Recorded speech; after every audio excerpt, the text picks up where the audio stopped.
Hi guys, welcome back to Origami Twist. My name's Jen, and in today's video we're going to be using a pencil as a dotting tool. Okay, all you need is a pencil and then some form of ink or paint. If you're using ink, you just get a ink and a brand new pencil.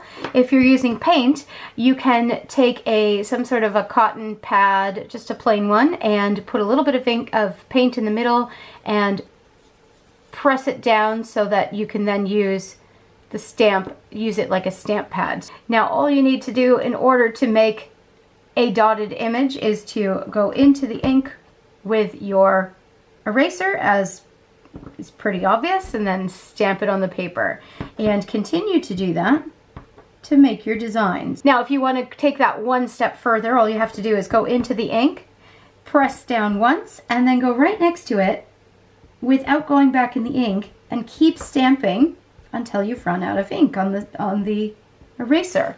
And as you can see, it creates a really cool ombre effect. Let's go a little bit further and play with some color theory with this. Why don't we bring in two colors? This is a scatter effect, and essentially it's in the ink onto the paper, in the ink onto the paper, and I've used two different colors here. If you are using yellow, you may want to use two different pencils, so one for the yellow and one for all the other colors. You could also make a rainbow effect very easily.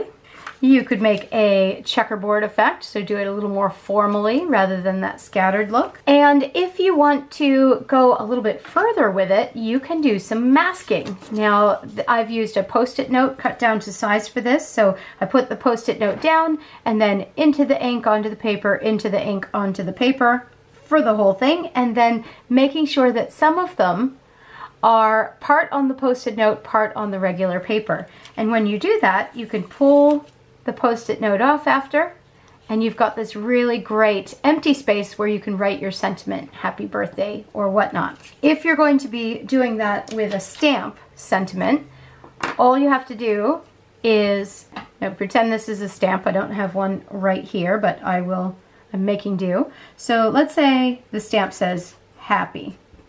Okay, now it's a stamp, so you'll then stamp it on the paper, stamp it on the Post-it note. Oops. And you get the idea. The stamp is the same size. So then you just cut around the Post-it note. And this masking works with other stamps as well, if you've got other background stamps. So then you take that happy, stick it over the first one, and you've got all this blank area around it. So then you come in with your dotting tool and dot. First around the outside of the mask, being sure to be on the Post-it note as well, keeping in mind that at least one or two on a corner will give you that nice square shape when you're finished. And then of course scatter stamps all the way around, and as you go out. So then you finish your background, and when you've finished, go ahead, clean your stamp off, and then peel that mask off, and the design is right around your sentiment stamp. Okay, well, what if you don't have stamps and you want to do something that's more designed and, you know, put it on as you say, on a card or something like that? Well, this last idea is my favorite for dotting, and very easy to do. If you already cross stitch, you probably have already come up with this idea, and you may have some patterns for this to try out. But if you don't, all you have to do is Google simple cross-stitch patterns.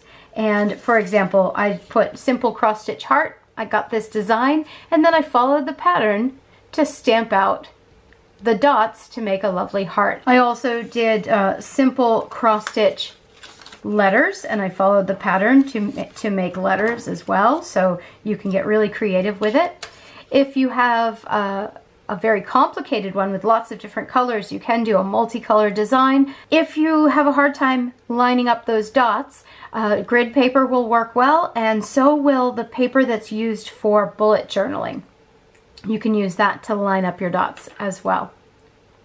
So I hope this has given you some really interesting inspiration, and that you give some of these ideas a try and have lots of fun with it. Let me know below, once again, what you end up doing and what sort of projects you create, and I hope you have an amazing day. Take care. Bye-bye.